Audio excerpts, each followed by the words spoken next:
Good morning student. हम लोग का लेक्चर है, आप थोड़ा सा हम लोग देख लें पहले कि मैंने आपको पहले पिछले क्लासेस में क्या क्या बताई थी और क्या क्या नहीं बताई है।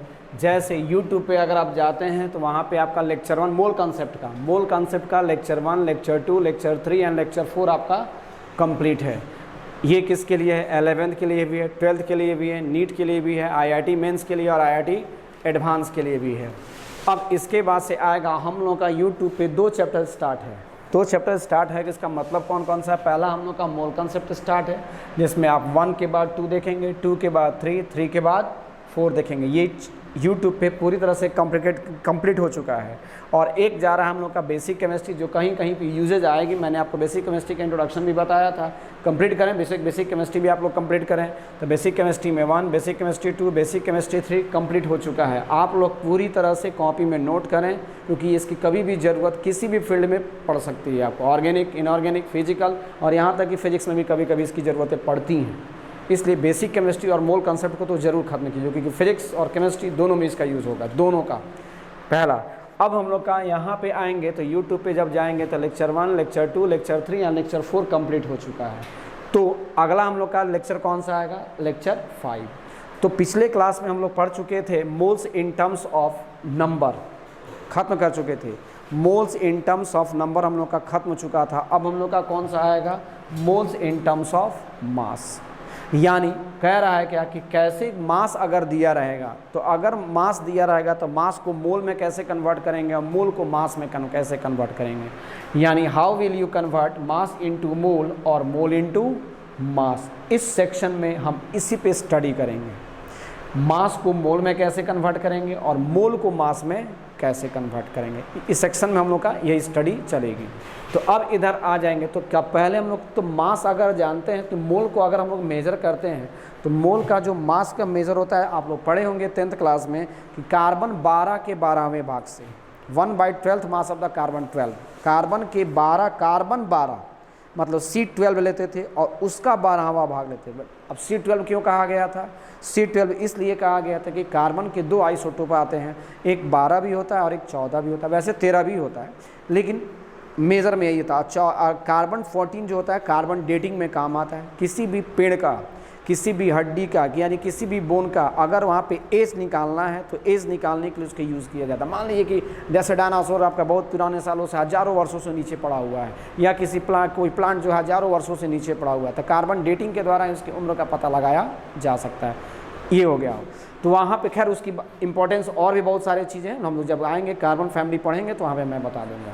तो एक्चुअल मास ऑफ कार्बन 12 का आइसोटोप का मास कितना होता है? 1.99 इंटू 10⁻⁻23 ग्राम। इसको कम से कम याद रखेंगे। फिलहाल 1.99 इंटू 10⁻⁻23 ग्राम होता है। और अगर किलोग्राम में अगर हम जाएंगे, केजी में जाएंगे तो क्या हो जाएगा? वो 10⁻26 हो जाएगा, क्योंकि 1/1000 से आप डिवाइड करेंगे केजी में कन्वर्ट करने के लिए। यानी एक्चुअल मास ऑफ कार्बन 12 कितना हो गया? 1.99 इंटू 10⁻⁻23 ग्राम होता है। और एक्चुअल मास ऑफ कार्बन 12 अगर केजी में लेंगे तो 1.99 इंटू 10⁻⁻26 होता है। 1.99 into 10⁻⁻23 gram and 1.99 into 10⁻⁻26 KG होता है।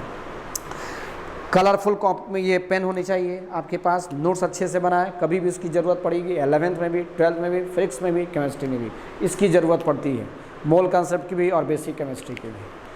चौकन्ने रहेंगे, क्योंकि हर जगह पे बहुत सारे जगहों पे बेसिक मोल कॉन्सेप्ट को 1 से 2 क्लासेस में निकाल दिया जाता है, और बच्चे का मोल कॉन्सेप्ट हल्का समझ करके उसको भी वो इग्नोर कर देते हैं और धीरे धीरे उनकी कॉन्फिडेंस लेवल खत्म हो जाती है। इसलिए क्वेश्चन जितना हम लोग का बनेगा, थ्योरी उतना ही ज़्यादा क्लियर होगा। तो क्वेश्चन तो पिछले क्लास में बना था, ये moles in terms of mass भी खत्म होगा, इसमें भी 10-15 क्वेश्चन हम लोग बनाएंगे।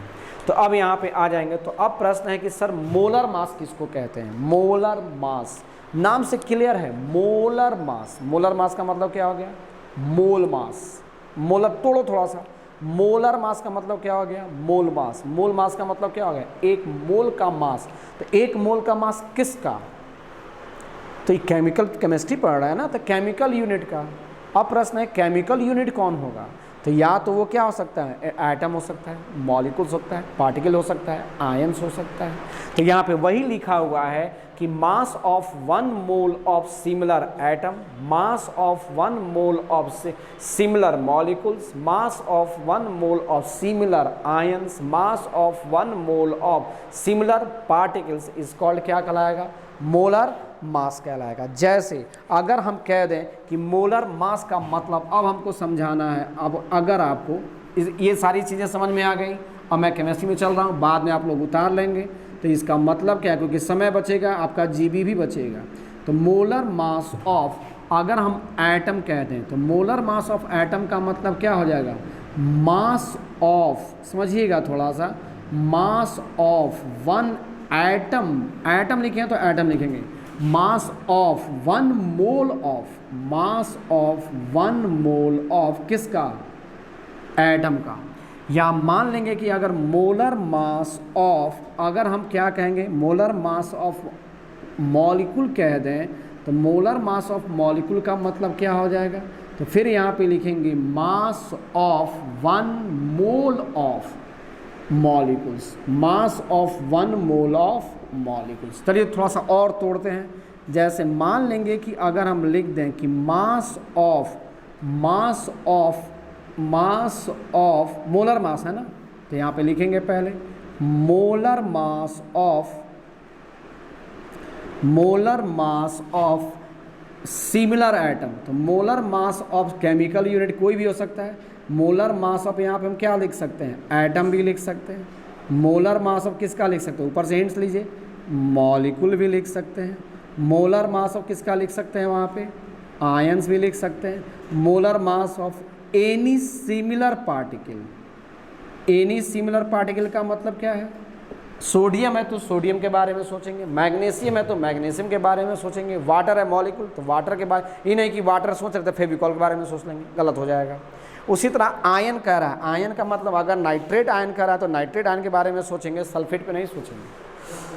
उसका मतलब यही है कि molar mass of atom, molecules, ions और सिमिलर पार्टिकल के बारे में अगर पूछेगा तो इसका मतलब क्या हो जाएगा, तो यहाँ पे हम क्या लिख सकते हैं, लिख सकते हैं ना कि मास of 1 mole of, mass of 1 mole of क्या लिख सकते हैं, एटम है तो क्या लिखेंगे, एटम, मॉलिक्यूल है तो क्या लिखिएगा, मॉलिक्यूल, आयन है तो क्या लिखेंगे, आयन को कट रहा होगा कोई दिक्कत नहीं, आप लोग समझ रहे हैं मैं क्या लिख रहा हूँ, आयन। और सिमिलर पार्टिकल है तो यहाँ पर भी क्या लिखेंगे हम लोग, सिमिलर पार्टिकल लिखेंगे, बस हो गया। तो मास of 1 mole, mass of molar mass का मतलब मास ऑफ 1 मोल, एटम है एटम, मॉलिक्यूल है मॉलिक्यूल, आयन है आयन, सिमिलर पार्टिकल है सिमिलर पार्टिकल।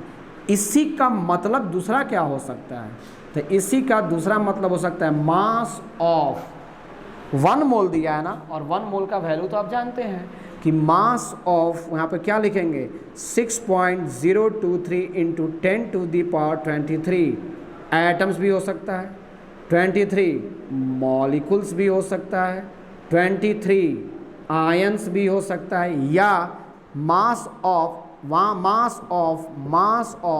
1 मोल अगर दिया है 6.023 इंटू 10⁻23 एटम्स, मॉलिक्यूल्स, आयंस, और क्या लिख सकते हैं यहाँ पे, सिमिलर पार्टिकल भी तो लिख सकते हैं, सिमिलर पार्टिकल भी पार्टिकल लिखा हुआ है, similar particle, PARTICLE, similar particle. ये क्लियर हो गया यहाँ तक, कोई आपत्ति नहीं है।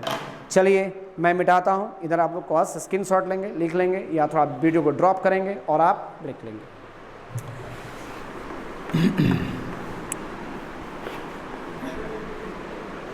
अब इसके बाद हम लोग का चलेगा, जैसे मान लीजिए कि कहेगा कि मोलर मास ऑफ एलिमेंट, या मोलर मास ऑफ एलिमेंट कह दे, या मोलर मास ऑफ मॉलिक्यूल कह दे, या मोलर मास ऑफ किसी का भी कह दे, कोई भी केमिकल यूनिट कह दे, तो बस उसमें क्या करना है, जैसे केस फर्स्ट कहेगा, मान लेंगे कि केस फर्स्ट आया, केस फर्स्ट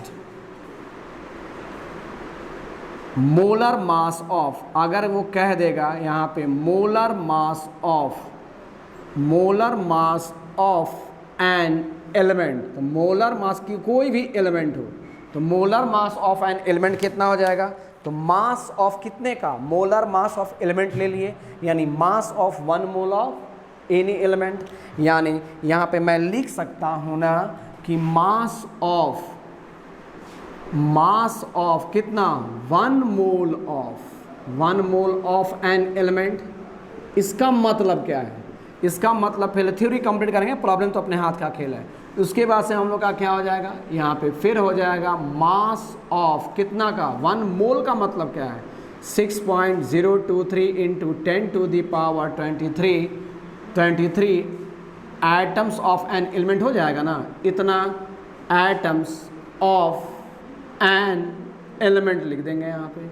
उसी तरह यहाँ पर भी लगा दीजिए atoms of an element. Case first हो गया, केस सेकंड में आएंगे।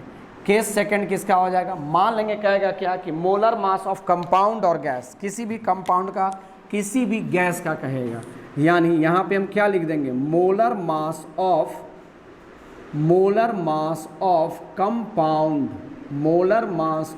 कंपाउंड और गैस। कोई भी मॉलिक्यूल अगर पूछ देगा तो फिर वही ना लिखेंगे हम लोग, क्या लिखेंगे, मोलर मास का मतलब क्या है, मोल मास का मतलब 1 मोल का मास। यानी हम लोग लिख सकते हैं ना, मास of 1 mole of any compound और गैस। कंपाउंड है तो कंपाउंड लगाएंगे, एनी कंपाउंड लिखा हुआ है प्रभु, एनी कंपाउंड और गैस, एनी कंपाउंड और गैस कह सकते हैं।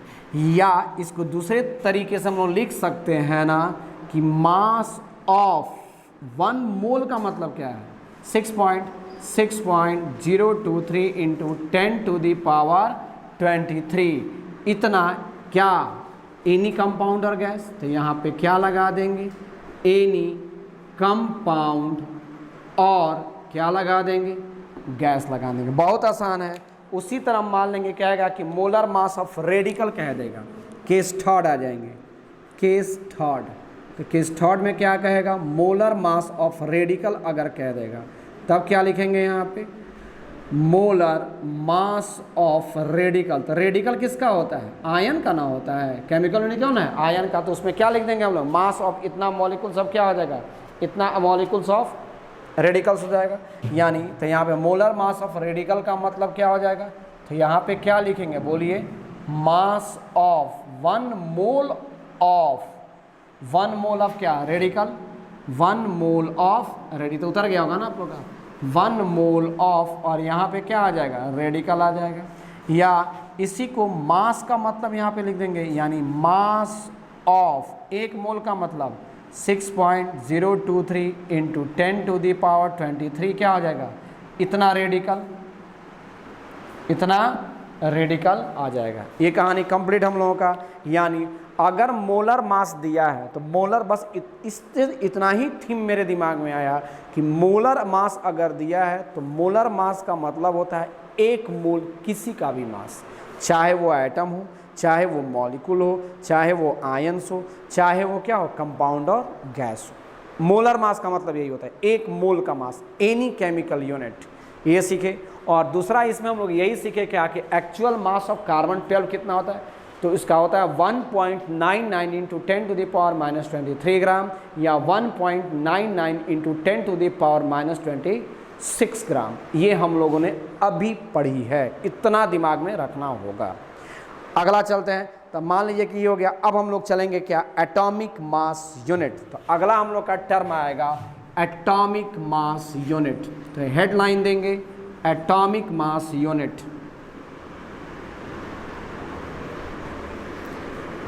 एटॉमिक मास यूनिट, तो यहाँ पे हेडलाइन दे दीजिए atomic mass unit, atomic mass unit, atomic mass unit. इसी को हम लोग क्या बोलते हैं, AMU, इसी को हम लोग क्या बोलते हैं, AMU बोलते हैं।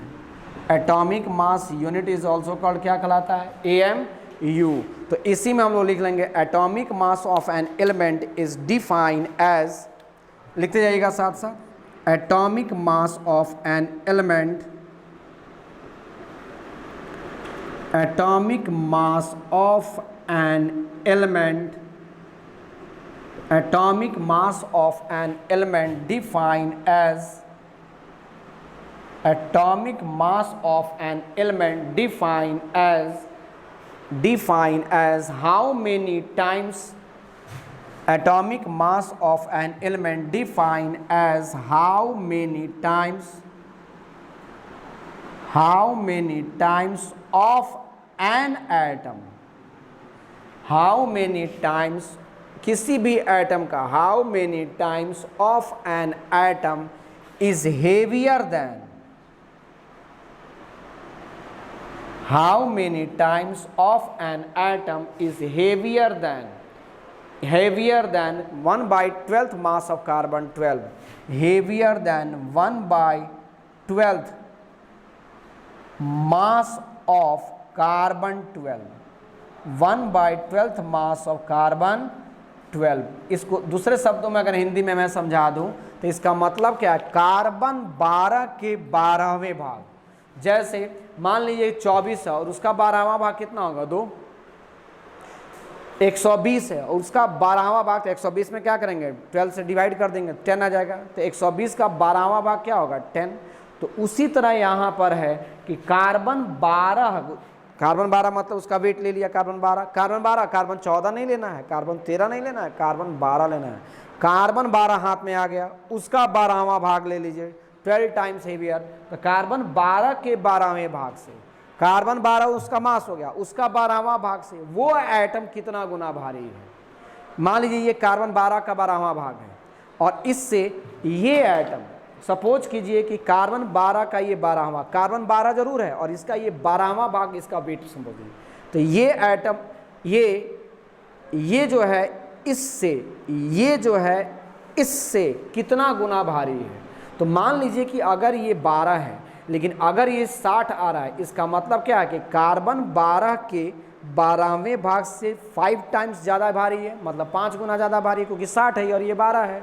तो 12 पचे 60, तो कार्बन 12 से कितना गुना भारी है, ये 5 गुना। हम क्या कह रहे हैं, कार्बन 12 से 5 गुना भारी है। हम क्या कह रहे हैं, कार्बन 12 का 12वां भाग लेंगे ना, इस कार्बन 12 का 12वां भाग लीजिए तो इतना आएगा, और इससे ये कितना गुना भारी है, यही इसका एटॉमिक मास होगा। कार्बन 12 का 12वां भाग सपोज कीजिए इतना होगा, तो इतना से ये कितना गुना भारी है, ये उसका क्या कहलाएगा, एटॉमिक मास कहलाएगा। तो लिखिएगा उसी में, तो ये हो गया ना, atomic mass of an element is defined as how many times of an atom, how many times of an atom is heavier than 1 by 12th mass of carbon 12। हो गया। यानी यहाँ पे हम लोग कह सकते हैं, कि 1 AMU इक्वल्स टू 1 AMU, यानी क्या इससे फॉर्मूला निकला। आइए पहले फॉर्मूला तो निकाल रहे हैं हम लोग कि 1 AMU इक्वल्स टू क्या होगा।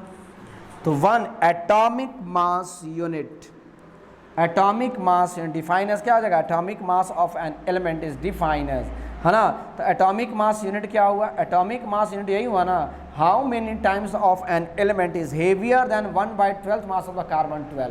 यानी 1 AMU इक्वल्स टू, यहाँ पे हम लोग लिख सकते हैं मास ऑफ कितने का, 1 atom of carbon 12, mass of 1 atom of carbon 12 आ गया। कार्बन 12 मैंने चुन लिया और उसका कितना लेना, भाग लेना है, 12 टाइम्स लेस लेना है ना। कार्बन 12 के 12वां भाग यही है, उससे जो एटम जितना गुना भारी होगा वही उसका क्या कहलाएगा, AMU कहलाएगा। जैसे अभी हम लोग देखे हैं कि 1 AMU, तो 1 AMU इक्वल्स टू मैंने क्या निकाला है, मास ऑफ 1 एटम ऑफ कार्बन। अब भी मैंने बताया था मास ऑफ 1 एटम ऑफ कार्बन कितना आया था प्रभु, तो 1 पॉइंट कितना आया था, 99 और इंटू 10 to the power -23 ग्राम आया था, और बाई यहाँ पे 12 कर देंगे, यहाँ पे 12 करेंगे तो 1.99 इंटू 10 to the power -23 ग्राम। और ये या ऐसे भी तो हो सकता है 1.9, रहने दीजिए, ये क्लियर हो गया। अब इसका कैलकुलेशन हम लोग देख लें थोड़ा। तो कैलकुलेशन अगर देखेंगे 1.99 को 12 से करेंगे तो 1.99 को 12 से करेंगे तो ये आ जाएगा 1.66। वैसे तो ये आएगा, रुक जाइए वो भी हम कर ही देते हैं, 0.166 आएगा, 0.166 और into 10 to the power minus क्या आ जाएगा, 10 टू द पावर माइनस 23 आएगा। हमने क्या किया, इस मॉलिक्यूल में 10 से मल्टीप्लाई कर रहा और 10 से डिवाइड भी कर दें, सेहत पे कोई असर नहीं। 0.166 इंटू 10 टू द पावर 23, 10 से मल्टीप्लाई करेंगे और 10 से डिवाइड कर देंगे तो इसकी सेहत पे कोई असर नहीं पड़ेगा। तो अब क्या होगा, इसका कितना हो जाएगा, इससे ये मल्टीप्लाई होगा तो ये 1.66 हो गया और इंटू 10 टू द पावर क्या निकल गया यहाँ पे 24, तो 10 टू द पावर 24 और ये क्या है, ये मास है तो ये किस में आ गया, ग्राम में आ गया। तो वह यानी 1 AMU, यहाँ से एक नया टर्म निकला कि 1 AMU कहीं पर भी अगर आएगा तो उसको क्या कहिएगा 1.66, आगे आगे इसकी ज़रूरत पड़ेगी, 1.66 इंटू 10 टू द पावर क्या हो जाएगा 23 है ना, कहीं गड़बड़ लग रहा है, ये 20 देखिए रुक जाइए, ये जाएगा 1.66 23 है तो एक जाएगा तो ये तो 22 ना हो जाएगा, ये कितना हो जाएगा 22, तो 24 23, 10 टू द पावर देखो तो वहाँ पे 10 टू द पावर माइनस 23 लिखवाएं कि नहीं लिखवा, अच्छा लिखवाएं, 10 टू द पावर माइनस 23 यहाँ पे जाएगा, 10 टू द पावर माइनस 23 जब जाएगा और ये तो माइनस 24 और यहाँ पर भी कितना आ जाएगा 10 टू द पावर माइनस 24 ग्राम हो गया। तो 1 AMU इक्वल्स टू क्या निकल गया, 1 AMU इक्वल्स टू क्या निकल गया 1 पॉइंट कितना 1.66 into 10 to the power minus 24 gram निकल गया। इसको याद रखें, कैसे सोचे थे तो आइए सोचवा दें फिर। यानी 1 AMU इक्वल्स टू क्या होता है, कार्बन 12 के 12वें भाग से कितना गुना भारी है, यानी 1/12 मास of carbon 12, 1/12 mass of the carbon 12। चलिए ले लिए 1/12 ऑफ कार्बन 12 को ही क्या बोलते हैं, AMU बोलते हैं। तो 1 AMU इक्वल्स टू क्या हो जाएगा 1.99 into 10 to the power minus 23 gram. ये तो मास हम लोग देखे तभी मेजर भी किए थे एक तरह से, और बाई फार्मूला का 12 रख देंगे। अब तो यहाँ से कैलकुलेशन है, केवल मैथ खत्म, ये केमिस्ट्री खत्म हो चुकी है। तो यहाँ पे आ जाएंगे तो ये आ जाएगा 0.166 into 10 to the power minus 23 आएगा।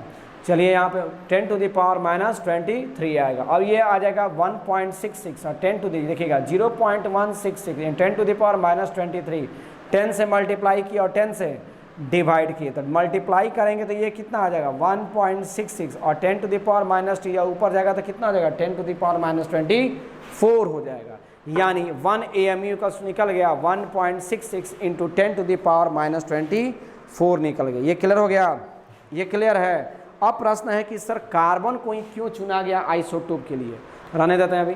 कार्बन को ही क्यों चुना गया आइसोटोप के लिए, क्या अदर एलिमेंट नहीं मिला था, क्या अदर हाइड्रोजन नहीं था नेचर में, हाइड्रोजन तो सबसे ज़्यादा है एक तरह से, उसको क्यों नहीं लिया गया, कार्बन को ही क्यों लिया गया, क्यों, क्योंकि फ्लोरा और फौना मतलब प्लांट किंगडम और एनिमल किंगडम दोनों में तो हाइड्रोजन मौजूद है, दोनों में कार्बन भी मौजूद है, तो हाइड्रोजन को भी लिया जा सकता था।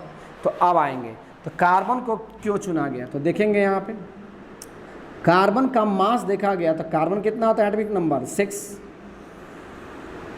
और यहाँ पे आ जाएगा क्या 12.002 आ गया। कार्बन के बाद कौन आया था हम लोग का, कार्बन के बाद कौन आया था ऑक्सीजन, और ऑक्सीजन का कितना था 15.554 और ये कितना था यहाँ पे ऑक्सीजन कितना 8 होता है। चलिए ये हो गया। हाइड्रोजन कितना आया था, तो हाइड्रोजन का कितना हो जाएगा 1.008 और यहाँ पे 1, यानी ये 3 एटम को स्टैंडर्ड यूनिट माना गया था। किसके लिए, 3 एटम को स्टैंडर्ड यूनिट माना गया था। इन तीनों एटम हटाइए इसको, तीनों एटम को स्टैंडर्ड यूनिट माना गया था, लेकिन जब कैलकुलेट किया गया तो उसमें लीड कौन कर रहा था, कार्बन। क्यों भाई, तो अब आइए हाइड्रोजन का एक का मतलब क्या है, नंबर ऑफ इलेक्ट्रॉन कितना है 1, चलिए नंबर ऑफ प्रोटॉन कितना है, नंबर ऑफ प्रोटॉन कितना है 1, चलिए ये भी होगा, इलेक्ट्रॉन भी 1 प्रोटॉन भी एक ही ना जाएगा, 1 यहाँ पे गया। अब यहाँ पे अगर हम जाएंगे तो नंबर ऑफ न्यूट्रॉन कितना होगा 0, नंबर ऑफ न्यूट्रॉन 0। यही एक ऐसा एलिमेंट है पूरे पीरियोडिक टेबल में जिसमें न्यूट्रॉन नहीं है। तो जब न्यूट्रॉन ही नहीं है तो फिर ये कैसे जाएगा? ऑर्डर में तो न्यूट्रॉन है, तो ऑर्डर में जब न्यूट्रॉन है तो आखिर इसको कहाँ लिया गया? इसको नहीं लिया गया, इसलिए कि इसमें न्यूट्रॉन नहीं था। तब आपके दिमाग में आएगा था सर ये और ये दोनों तो ले सकते थे, तो इसको इसलिए नहीं लिया गया। 0.954 होगा, 15.954 होता है। तो इसको अगर हम लोग लेंगे तो यहाँ पे देखेंगे ना, ये जाएगा तो ये क्या करेगा? 6 जोड़ेंगे तब ये जा करके क्या हो जाएगा? 960 होगा। और यहाँ पे केवल 2 माइनस करेंगे तो ये राउंड फिगर में आ जाएगा। तो किसी भी इन दोनों में से किसी मॉलिक्यूल को राउंड फिगर में लाने के लिए सबसे बेहतर तरीका यही है। ये मेरा राउंड फिगर में आ जाएगा, ये मेरा राउंड फिगर में नहीं आएगा क्योंकि थोड़ा देर लगाएगा। क्यों? 5 है ना, और 6 जोड़ेंगे तब ये जाकर के 16 होगा, और इसमें 2 ही घटा देंगे तो ये 12 हो जाएगा। 98 नहीं जोड़ना है मुझे। तो यानी यहाँ पे पहला आया, दूसरा इसमें आया क्या? कार्बन 6 दिख रहा है, ठीक है। नाइट्रोजन कितना देखते हैं? 7 छोड़ दीजिए। ऑक्सीजन कितना होता है? 8। ऑक्सीजन 8, और हाइड्रोजन कितना होता है? 1। तो सारे के बाहर में कितने इलेक्ट्रॉन? सबके बाहर में बराबर इलेक्ट्रॉन 6 है, तो number of electron number of proton बराबर है। 8 है, number of proton number of electron बराबर है। और हाइड्रोजन पे क्या हो जाएगा? 1 हो जाएगा। चलिए अब इसमें आ जाएंगे तो इसमें कितना प्रोटॉन है? 8 प्रोटॉन। इसके बाद से क्या हो जाएगा? 8 इलेक्ट्रॉन, और तब आएगा 8 न्यूट्रॉन, क्योंकि 16 है ना। तो चलिए अब 8 प्रोटॉन 8 न्यूट्रॉन 8 इलेक्ट्रॉन और 8 न्यूट्रॉन, यानी इसको भी नहीं चुना गया। अब प्रश्न है सर इसको क्यों नहीं चुना गया? इस राउंड फिगर के बेसिस पे क्यों नहीं चुना गया? तो यहाँ पे लिख देना है ऑन द बेसिस ऑफ क्या? बोल Bachchan, on the basis of क्या? राउंड फिगर ना, on the basis of round figure में जाएगा। इसको भी मैं नहीं लिया। अब इसको क्या करेंगे? 12.22, ये एक स्टैंडर्ड यूनिट हुआ। क्यों? क्योंकि 12.002 is the very less number, उतना नेग्लिजिबल माना जाता है, मान सकते हैं। तो यानी यहाँ पे जो आया इसमें क्या था? 6 क्या था? इसमें आ जाएंगे तो इसके केस में आ जाएंगे तो ये सेलेक्ट किया गया, मोलर मास के लिए सेलेक्ट किया गया। तो यानी नंबर ऑफ, अब इसमें बताइए नंबर ऑफ इलेक्ट्रॉन कितना हुआ, उसके बाद से बताएंगे नंबर ऑफ प्रोटॉन कितना हुआ, और तब बताएंगे यहाँ पे कौन? Number of neutron. देखिए ना, कार्बन है, कार्बन 6 है, तो 6 का मतलब 6 इलेक्ट्रॉन, 6 का मतलब 6 प्रोटॉन, 6 का मतलब 6 न्यूट्रॉन, यानी तीनों बराबर हो गया। अरे क्लियर है?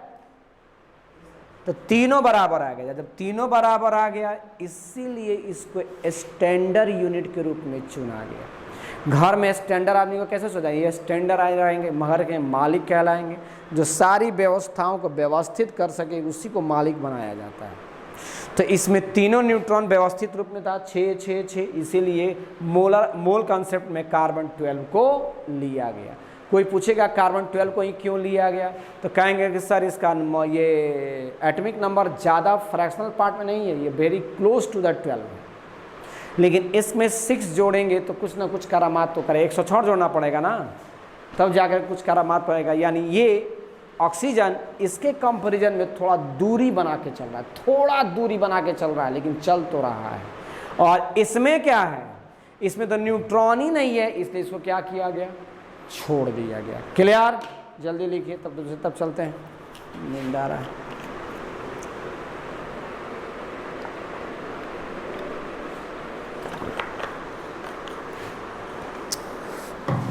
ये हो गया। अब अगला हम लोग चलते हैं अगले टॉपिक पे। कार्बन 12 को क्यों चुना गया, ये आपका क्लियर हो गया। अब लिखेंगे मोलर मास ऑफ कार्बन 12।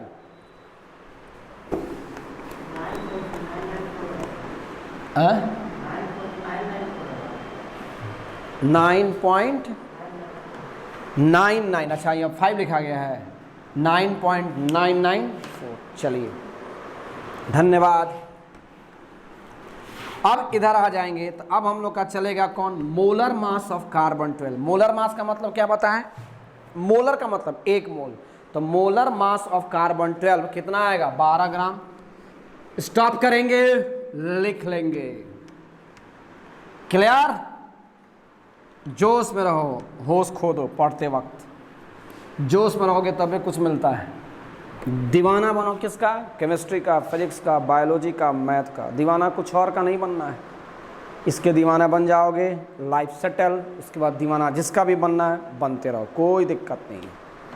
लेकिन पहले दीवाना किसका? फिजिक्स का, केमिस्ट्री का और मैथ का, बायोलॉजी का, जो भी आपका सब्जेक्ट है बनिए पहले। तो अब इधर आ जाएंगे, तो अब हम लोग का आएगा मोलर मास। समझिएगा, molar mass of carbon 12, molar mass of carbon 12। Molar mass का मतलब क्या बताएं? एक मोल का मास। तो मोलर मास ऑफ कार्बन 12 अगर चलेंगे तो इसका होता है कितना? 12 ग्राम होता है। और 12 ग्राम का मतलब क्या है? फ्रॉम किससे निकला ये? Measure with the help of spectroscopy meter, है ना। Measure with the help of, measure बड़ा बड़ा लिख दें, चलो भाई बड़ा बड़ा लिख देते हैं, major with the help of spectrometer. Spectroscopy लिखी ना, स्पेक्ट्रोस्कोपी, ये हायर सेक्शन में पढ़ना है, केवल नाम जानिए। स्पेक्ट्रोस्कोपी की सहायता से इसको क्या किया गया? मेजर किया गया। वो हो गया। अब आएंगे तो मास ऑफ क्या बताएं? मास, मोलर मास ऑफ कार्बन 12 कितना हो गया? ये मोलर मास का मतलब क्या है? बोल बच्चन, अभी ने बताया था मैंने बच्चन, बोल बच्चन, इसका मतलब क्या है? Mass of, molar molar molar, एक मोल। तो मास ऑफ क्या हो जाएगा? 1 मोल ना। यानी यहां पे क्या लिखेंगे? मास ऑफ 1 मोल ऑफ कार्बन 12। तो मास ऑफ 1 मोल ऑफ कार्बन 12 कितना आ गया? 12 ग्राम। तोड़ रहा हूं, धीरे धीरे तोड़ते जाऊंगा, अभी देखते जाइए। यानी यहां पे लिख सकते हैं ना, क्या लिख सकते हैं? मास ऑफ, और 1 मोल का मतलब क्या हो गया? 6.023 इंटू 10 टू द पावर 23। इतना ना आ गया। मास ऑफ इतना एटम्स ऑफ, कितना आ जाएगा?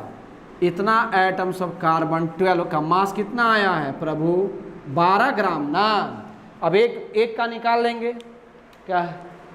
अब एक का निकालेंगे तो मास ऑफ क्या हो जाएगा? देखना, मास ऑफ 1 एटम ऑफ कार्बन 12। तो निकालेंगे ना, निकालो, जोश में रहो। 12 वाह, यहाँ पे क्या हो जाएगा? 6.023 इंटू 10 टू द पावर, अच्छा बड़ा लिख दूँ, चल बच्चन, 6.023 इंटू 10 टू द पावर 23 आ गया। अरे आ गया। Mass of 1 atom of carbon 12, mass of 1 atom of carbon 12, तो 12 divided by 6.023 into 10 to the power 23 निकल गया। अब आएंगे, और mass of 1 atom of carbon 12 को ही मैं क्या बोला था अभी? 1 AMU यहाँ आया था ना। 1 AMU का मतलब क्या था? मास of 1 atom of carbon 12। Mass of 1 atom का, मास ऑफ 1 एटम किसका? कार्बन 12, कार्बन 12 का। एक एटम आपके पास है और उसका मास अगर पता है तो उसी को तो AMU कहते हैं। अभी मैंने लिखा भी था। तो यानी mass of 1 atom of carbon 12 equals to, पहले मैंने क्या बताया था? यहाँ पे लिखा था ना प्रभु कि मास ऑफ 1 एटम ऑफ कार्बन 12 के 12वें भाग से, यही तो लिखे थे। कार्बन 12 के 12वें भाग से, कार्बन एक एटम, कार्बन 12 के 12वें भाग से कोई भी एटम जितना टाइम से हेवियर होगा, जितना गुना भारी होगा, वही उसका क्या कहलाएगा? AMU कहलाएगा। मान लीजिए कि ये एटम आया, ये कार्बन का एटम है और ये कार्बन का एटम ले लिया और इस कार्बन का, और ये, तो ये जो है कार्बन 12 का 12वां भाग है, कार्बन 12 का 12वां भाग ये है। मान लो ना, कार्बन 12 का 12वां भाग ये है, मान लिया। और इससे ये क्या है? मान लीजिए कि 5 टाइम्स ज़्यादा हेवियर है। यानी हम बोल सकते हैं ना कि यहाँ पे अगर इसका ये 1 AMU है तो ये क्या है 5 AMU होगा, 5 टाइम्स ज़्यादा भारी है ना। कार्बन 12 का 12वां भाग ये है, ले लिया, और इससे ये 23 गुना भारी है, 23 टाइम्स हेवियर है। यानी वो कौन सा एटम हो सकता है, सोडियम, क्योंकि सोडियम का मास कितना होता है 23 क्या इंडिकेट कर रहा है कि सोडियम का मास 23 है। इसका मतलब है कि ये सोडियम 23 कार्बन 12 के 12वें भाग से 23 टाइम्स हेवियर है। जैसे मान लेंगे चांदी कितना होता है Ag का मास कितना होता है 108। तो सपोज कीजिए कि ये चांदी है और आपके दूसरे हाथ में कार्बन 12 का 12वां भाग दे दिया गया है। अब कहेंगे कि तो कार्बन 12 का 12वां भाग हो गया, कार्बन 12 का उसका 12 टाइम्स लेना है लेस, तो ले लिया कार्बन 12 का 12वां भाग 1 AMU। अब इस 1 AMU को कहाँ रख दिए, एक तराजू पर रख दो, और इसको 1 AMU को इस तराजू पे रख दिए, एक तराजू पे, और इसको चांदी को इस तराजू पे रख दिया। तो ऐसा कितना चढ़ाइएगा कि इसके बराबर हो जाएगा 108, क्योंकि इसका मास कितना है 108। यानी कार्बन 12 के 12वें भाग से ये कितना गुना भारी था 108 टाइम्स ना। तब ना दूसरे बटखारा पे आपने कितना चढ़ाया 108 चढ़ाया। ऐसा कार्बन का कितना मास चढ़ा है 108 चढ़ा है। जैसे मान लो एक और एग्जांपल, चांद सोना ले लेते हैं। सोना मान लीजिए कि सोना का यहाँ पे मान लीजिए कि उसका अगर होता है, सोना भी छोड़ दीजिए थोड़ा सा ज़्यादा ही लग रहा है। कैल्शियम ले लो, कैल्शियम तो ज़्यादा जानते हो, कैल्शियम 20 उसका मास 40 होता है। कैल्शियम को तराजू ले लिया, उसके एक बटखारा पे कैल्शियम को रख दिया, एक एटम को रखा, एक एटम। इधर क्या किए कार्बन को रखते गए, तो कार्बन 12 कार्बन 12 का 12 टाइम्स ले लिया, कार्बन 12 का 12 टाइम्स ही, कार्बन 12 का 12 टाइम्स ही क्या कराया 1 AMU क्या लाया। अब उसको क्या किए, इधर 1 AMU 2 AMU 3 AMU 4 AMU 5 AMU 6 AMU रखते गए। इधर आपका कैल्शियम पड़ा हुआ है। एक ऐसा समय आया कि दोनों बराबर हो गया। तो किस टाइम पे बराबर हुआ, कार्बन का 40 एटम वहां पे मैंने रखा, कार्बन 12 के 12, कार्बन 12 का 12 टाइम्स जो लेस था उसका कितने एटम वहां पर रख के 40 एटम, तब कैल्शियम के बराबर आया। तो बोला गया कि कार्बन 12 के 12वें भाग से कार्बन 12 के 12वां भाग 12 टाइम्स है, तो कार्बन 12 के 12 टाइम्स से वो कितना टाइम्स ज़्यादा हेवियर था 40 टाइम्स ज़्यादा हेवियर था। उसका मतलब यही हुआ। अब तो समझ में आ गई होगी, तो आप देख तुम लोग समझ में आ गई। तो यहाँ पे अगर हम आएंगे तो 1 AMU फार्मूला मैंने पीछे पढ़ाई थी। 1 AMU का मतलब क्या हो जाएगा, मास ऑफ 1 एटम ऑफ कार्बन 12 और डिवाइडेड बाय क्या था 12। चलिए नहीं समझ में आता इसको समझिए, ये समझ में आ जाएगा। यानी यहाँ पे बस पीछे रिकॉल कीजिए, फिर समझिए, समझ में आ जाएगा।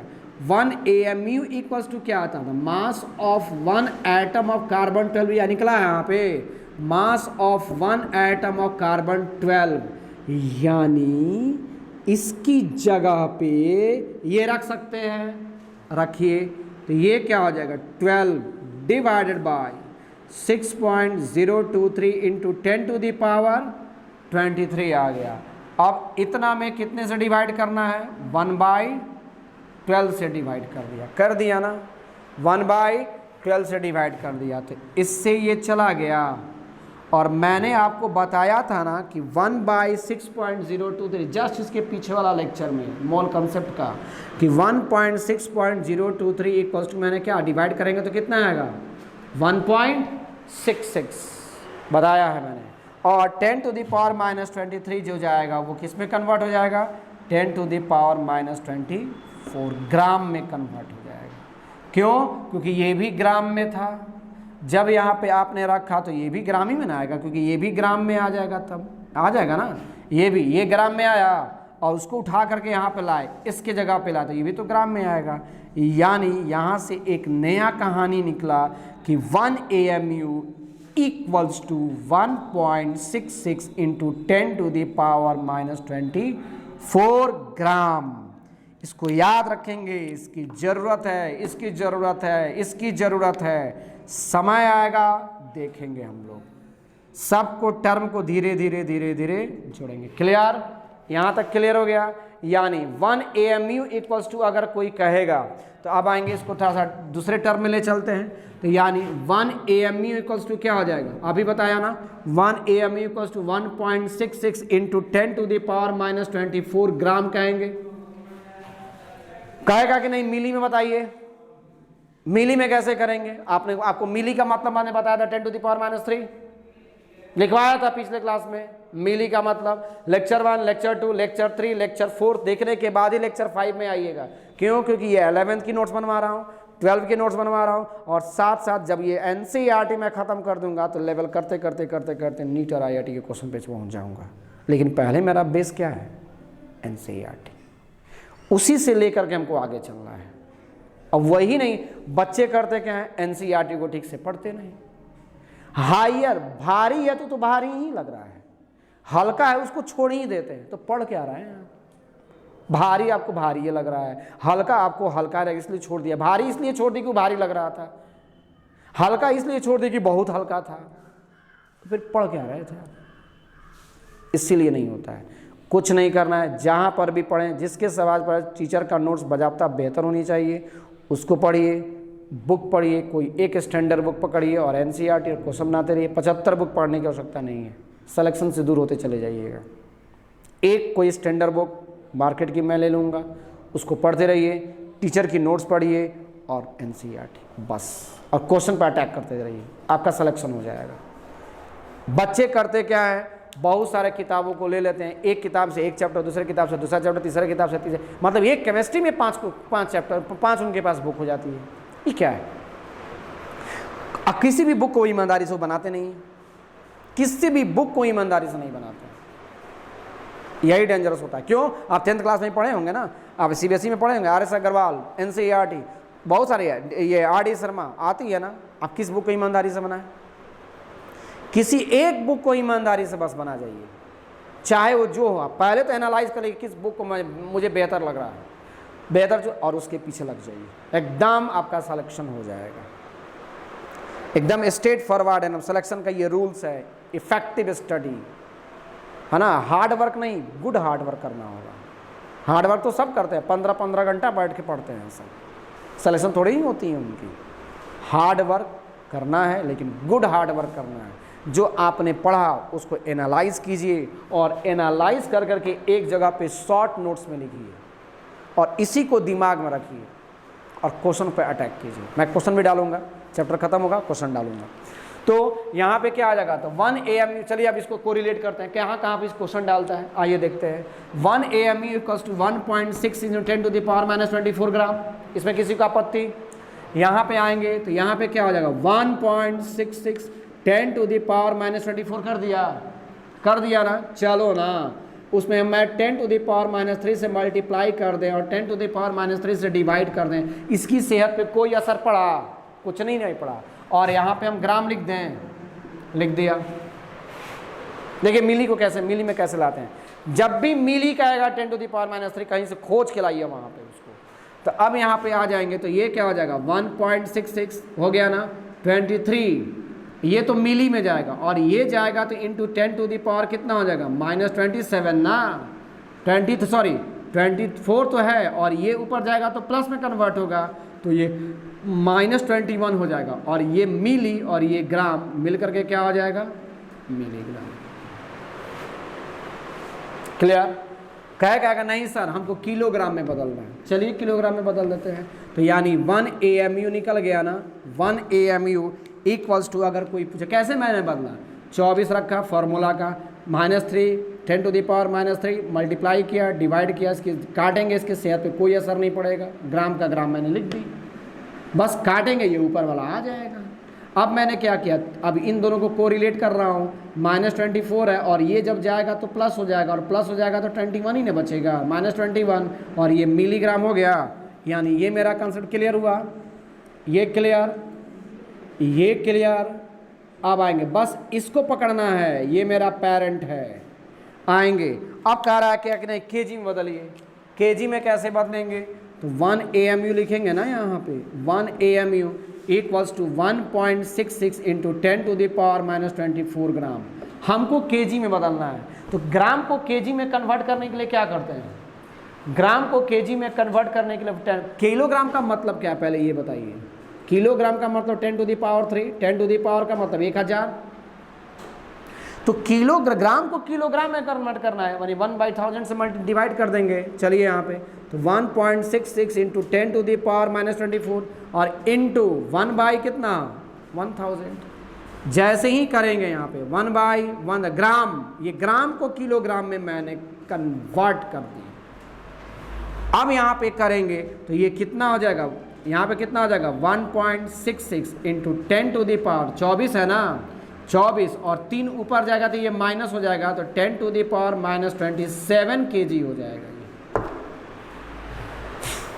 माइनस है ना, ये ऊपर जाएगा तो माइनस, और ये ऑलरेडी पहले से माइनस है, तो 24 और 3 27, 24 और 3 27 है ना, तो यहाँ पे जाएगा। और इस प्रकार यहाँ पे 1 AMU में कन्वर्ट हो गया ना प्रभु। देखिए बस तीनों को याद कर सकते हैं, कीजिए, नहीं दिमाग में रखता है इतना तो मिनिमम रखें। मिलीग्राम में कभी क्वेश्चन रहेगा, कभी ग्राम में रहेगा, कभी केजी में रहेगा, किस में कन्वर्ट करेंगे वो आपको दिमाग में होनी चाहिए। ये कहानी कंसेप्ट क्लियर हो गई। अगला चलते हैं, अब यहाँ पे करेंगे, यहाँ पे ये क्लियर है। चलिए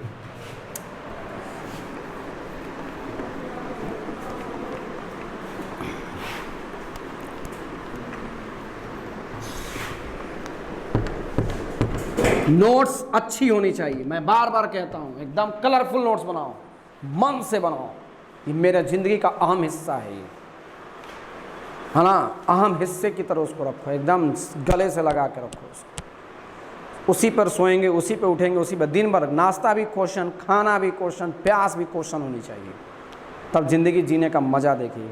महान कार्य करना है, करने जा रहे हैं ना, मेडिकल कंप्लीट करना है, IIT कंप्लीट करना है, महान डॉक्टर बनने जा रहे हैं, महान इंजीनियर बनने जा रहे हैं, तो महान वर्क तो करनी पड़ेगी ना, थोड़ी थोड़ा महान वर्क कीजिए, है ना। नहीं महान कर सकते हैं तो अब तो देख रहे हैं ना, वेब सीरीज़ तो चल ही रहा है ना, वो भी देख सकते हैं वेब सीरीज़। बहुत सारे बच्चे देख रहे हैं, ऑनलाइन क्लासेस के बदले में क्या कर रहे हैं, वेब सीरीज़ देख रहे हैं।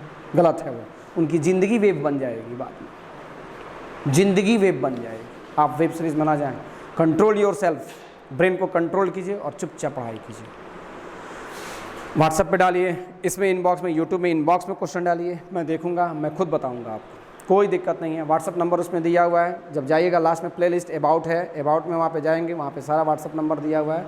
आप अपना ये रेफरेंस देंगे, सर यूट्यूब से मैं बोल रहा हूँ, मतलब अपना यूट्यूब से सर मैंने देखा वगैरह वगैरह, मैं क्वेश्चन आपको बता दूँगा। खैर अब आएंगे, अब कह रहा है क्या, तो लिखेंगे वहीं पे, नोट करके लिखेंगे, due to the loss of 1 AMU mass, note करके लिख देंगे, due to the loss of, क्या है, क्या लिख रहे हैं हम लोग, due to the loss of 1 AMU mass, due to the loss of 1 AMU, एक AMU अपने अगर मास को अगर लॉस करता है तो 931 mega electron volt energy is release करेगा।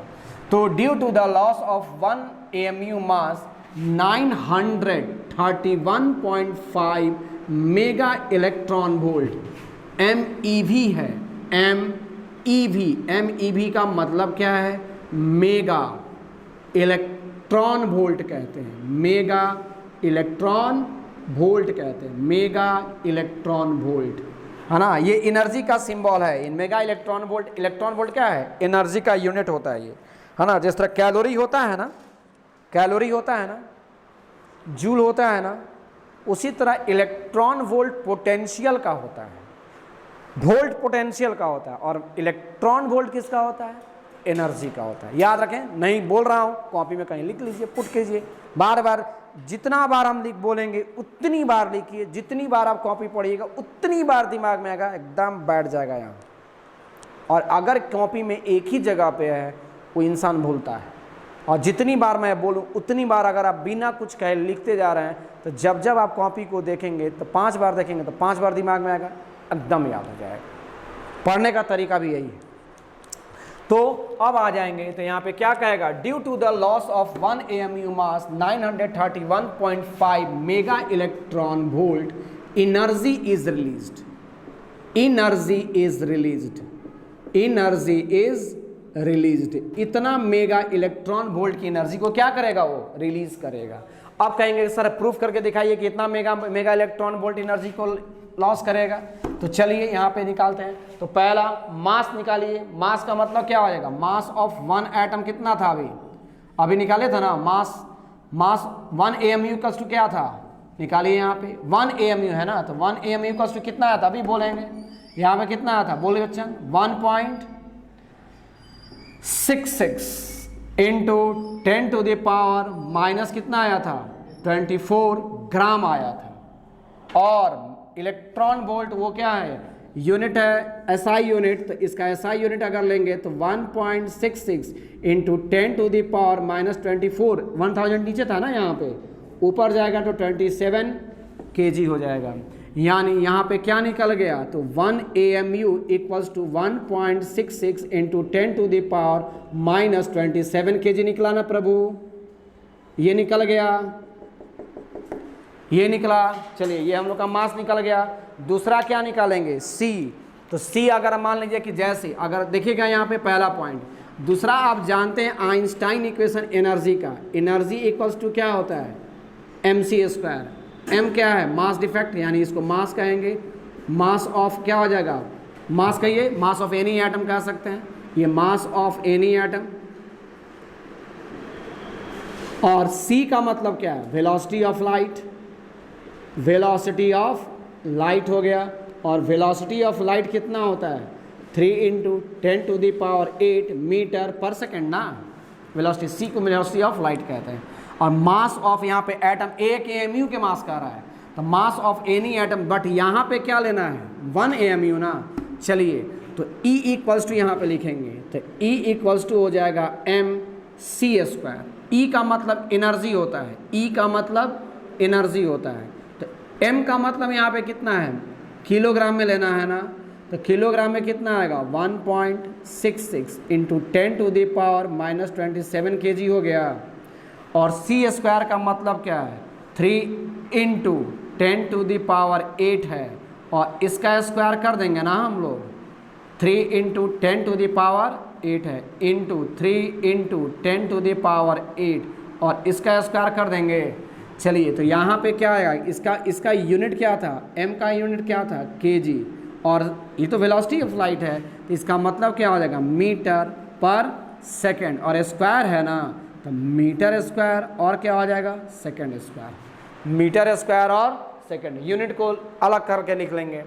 तो अब यहाँ पे कितना आ जाएगा 1.66 into 10 to the power minus 27, और ये हो जाएगा हम लोगों का 3 3 जा 9 होगा ना, 3 3 का 9, और यहाँ पे कितना हो जाएगा 10 टू द पावर 8 है, और यहाँ पे जाएंगे तो 10 टू द पावर क्या हो जाएगा 16, 8 दूनी 16 पावर का है, ये दो बार लिखेंगे ना, तो दो बार लिखेंगे तो पावर तो प्लस हो जाता है, 16 हो जाएगा, या दोनों को मल्टीप्लाई कर देंगे तो ये हो जाएगा kg मीटर स्क्वायर पर second square.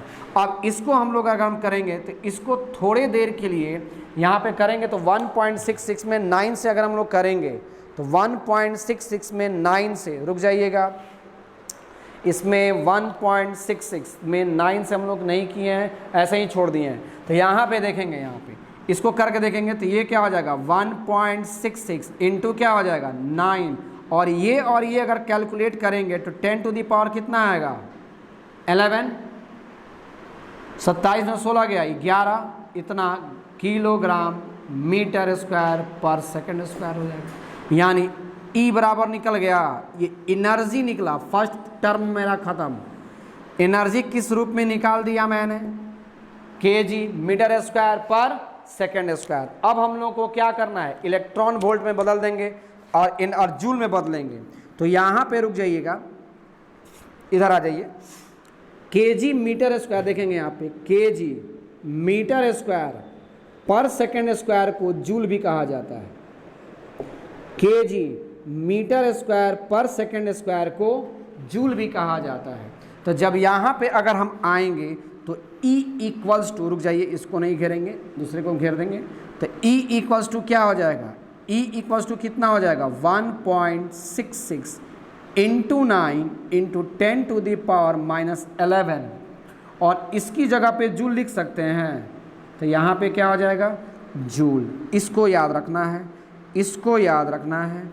1.66 into 9 into 10 to the power -11 joule. Clear है? अब इधर आ जाएंगे, इसके बाद से अगर हम लोग आएंगे तो यहाँ पे 1.66, इसको भी याद रखेंगे, 1.66 into 10 to the power -19 coulomb equals to क्या होता है 1 इलेक्ट्रॉन वोल्ट। इसको याद रखेंगे, 1.66 into 10 to the power -19 coulomb equals to क्या हो जाएगा 1 electron volt. 1.66 into 10 to the power -19 coulomb equals to 1 electron volt. ये मिटा दूं, हो गया होगा, हमको इससे मतलब है और यहाँ से मतलब है। स्क्रीनशॉट ले लेंगे, काम करेंगे हम लोग।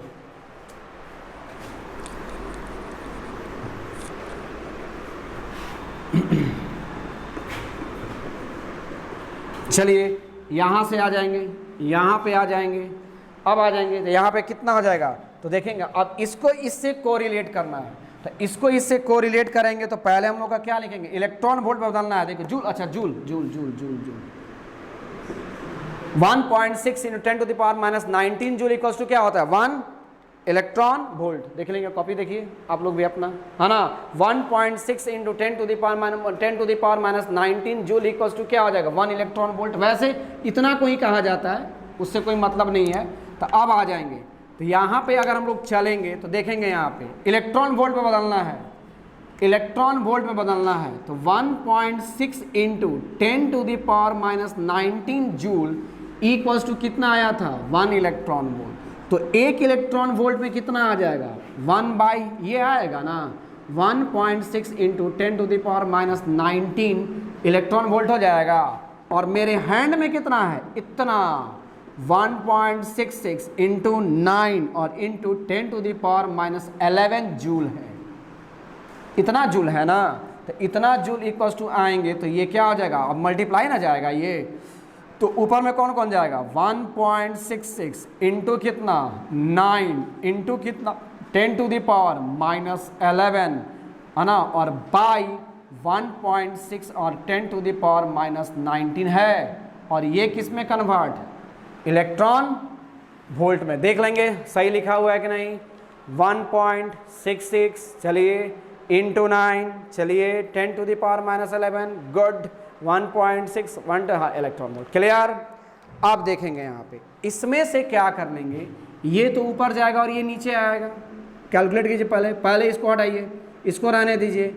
1.66 इंटू 9 और बाई 1.6 को रहने देते हैं, इंटू इसको करेंगे तो ये कितना हो जाएगा 10 और 8 ना हो जाएगा, क्यों, ये नीचे आएगा और ये ऊपर जाएगा तो 8 आएगा, और यहाँ पे क्या हो जाएगा इलेक्ट्रॉन वोल्ट, है ना। अब इसको अगर मैं करूँगा तो 1.66 इंटू 9 और बाई 1.6 था 1.6, और इसको अगर मैं तोड़ना चाहूँ तो 10 टू द पावर 6 और इंटू 10 टू द पावर 2 8 आ जाएगा, और ये क्या हो जाएगा इलेक्ट्रॉन वोल्ट। इसको दे दीजिए तो ये कितना हो जाएगा 1.66 इंटू 900 हो जाएगा। इसको उठाइए, इसको दे दीजिए 900 हो जाएगा 900 और बाई 1.6 और इंटू याद करेंगे 10 टू द पावर -3 को मैंने क्या बोला था मिली, 10 टू द पावर 3 को क्या बोला था किलो, 10 टू द पावर -6 को क्या बोला था माइक्रो, और 10 टू द पावर 6 को क्या बोले थे मेगा। 10 टू द पावर 6 को क्या बोलेंगे मेगा, नहीं दिखाई दे रहा है यहाँ से, चलिए यहाँ पे दिख रहा है 10 टू द पावर 6 को क्या बोले थे मेगा। तो यानी 10 टू द पावर 6 और इलेक्ट्रॉन वोल्ट मिल करके मेगा इलेक्ट्रॉन वोल्ट हो गया, मेगा इलेक्ट्रॉन वोल्ट। ये और ये मिल करके कितना हो गया मेगा इलेक्ट्रॉन वोल्ट हो गया। क्यों? क्योंकि यहाँ पे आपको मैंने बताया अभी तुरंत, नहीं बताया तो पीछे से फिर पीछे एक बार हम बताए हैं, लेकिन फिर तो मैं दोबारा बता दिया यहाँ पे मेगा इलेक्ट्रॉन वोल्ट। यानी यहाँ पे निकल गया, यहाँ पे अगर हम करेंगे तो इसको अगर हम कैलकुलेट करेंगे तो यहाँ पे आ जाएगा, कुछ राउंड फिगर में नहीं आएगा, कुछ समथिंग आएगा, लेकिन माना गया कि 931.5 आएगा। इस सारे को कैलकुलेट कीजिएगा 931.5 और यहाँ पे क्या आ जाएगा मेगा इलेक्ट्रॉन वोल्ट। यानी एक एएमयू का मास, एक एएमयू अपनी एनर्जी को लॉस करेगा। 1 एएमयू अगर एनर्जी के रूप में जाएगा तो इतना अमाउंट ऑफ एनर्जी, बहुत बड़ा मास है ये, बहुत बड़ा एनर्जी का फॉर्म है ये, 931.5 मेगा इलेक्ट्रॉन वोल्ट एनर्जी को क्या करेगा, लॉस कर देगा। तो ये क्लियर? यानी अगर कोई अब पूछेगा कि 1 एएमयू कितने मास को, कितने एनर्जी को लॉस करेगा, डायरेक्ट इसका यूज कर लेंगे हम लोग, 931.5 मेगा इलेक्ट्रॉन वोल्ट, इसको यूज करना है। 931.5 मेगा इलेक्ट्रॉन वोल्ट, या उसी को दूसरे रूप में क्या लिख सकते हैं यहाँ पे 931.5 मेगा का मतलब 10⁻6 इलेक्ट्रॉन वोल्ट, ये भी लिख सकते हैं। 1 एएमयू ये भी तो लिख सकते हैं। और क्या लिख सकते हैं इसके बाद से, और इसमें कितना हो जाएगा 1.66, ये वाला 1.66 इंटू 9 इंटू 10⁻2 जाएगा ना, डिवाइडेड बाई, खैर उसको छोड़ दीजिए, ये क्लियर हो गया। पहले ये क्लियर हो गया। एक एएमयू कितने एनर्जी को लॉस करेगा, 931.5 मेगा इलेक्ट्रॉन वोल्ट की एनर्जी को लॉस करेगा, या 1 AMU equals to 931.5 into mega का मतलब 10⁻6 इलेक्ट्रॉन वोल्ट एनर्जी को लॉस करेगा। ये क्लियर हो गया? कितना टाइम हो रही है, 1 घंटा 1 मिनट हो गया जी।